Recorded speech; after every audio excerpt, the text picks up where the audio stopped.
Walking the halls of WBOC, you will notice what is a literal timeline of events on our wall detailing the long history of the station. Everything from when we first went on the air all the way up to the latest additions to Draper Media. Now, it's kind of hard to believe that this year WBOC is celebrating its 70th anniversary. Wonderful. And through all those decades, the people at the station have made it their moral obligation to serve all of Delmarva with all the news, weather, sports, and entertainment they need to stay informed and stay satisfied. And here to help us celebrate this incredible achievement is none other than WBOC News anchor Steve Hammond. Hey, Steve, good to see you. Good afternoon. Yeah. Wow. 70 years. Isn't that something? Yeah.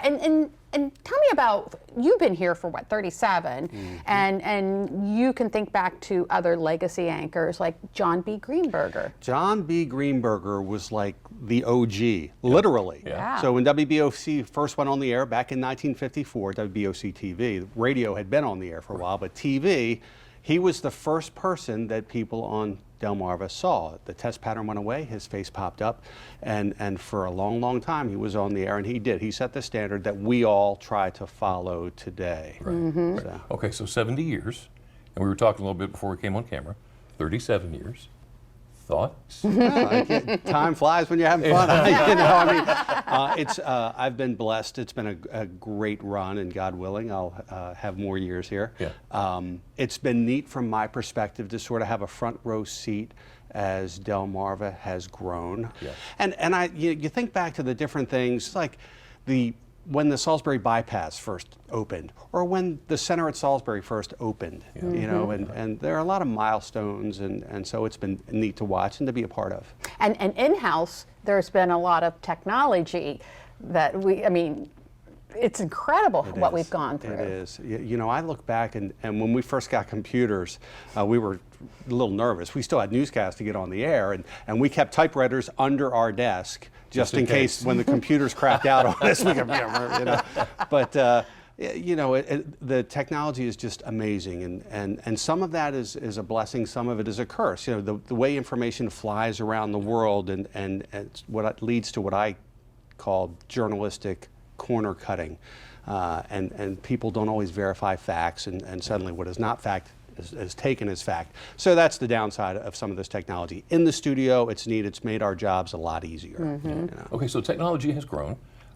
Draper Media has grown. Isn't that something? What has this fast expansion meant? Well, I think it means we can reach a lot more people. Right. You can reach people on TV, you can reach people on radio, digital, right.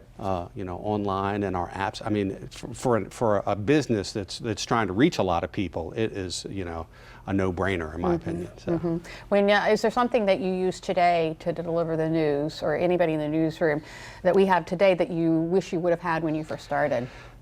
I had this thought about 3 weeks ago. Senator Tom Carper was in the Newsplex, and I interviewed him, and it was about an 8-minute interview, and you know, forever we have what we call log the interviews, where we put in the computer what he actually said. Yeah. And so ChatGPT to the rescue. You know, I hit play, and it did it all for me in about, you know, 2 minutes, if that.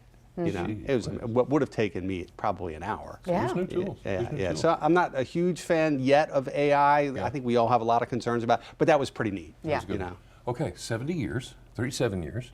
What from here forward? What do you think? Where do you think this is all going to go?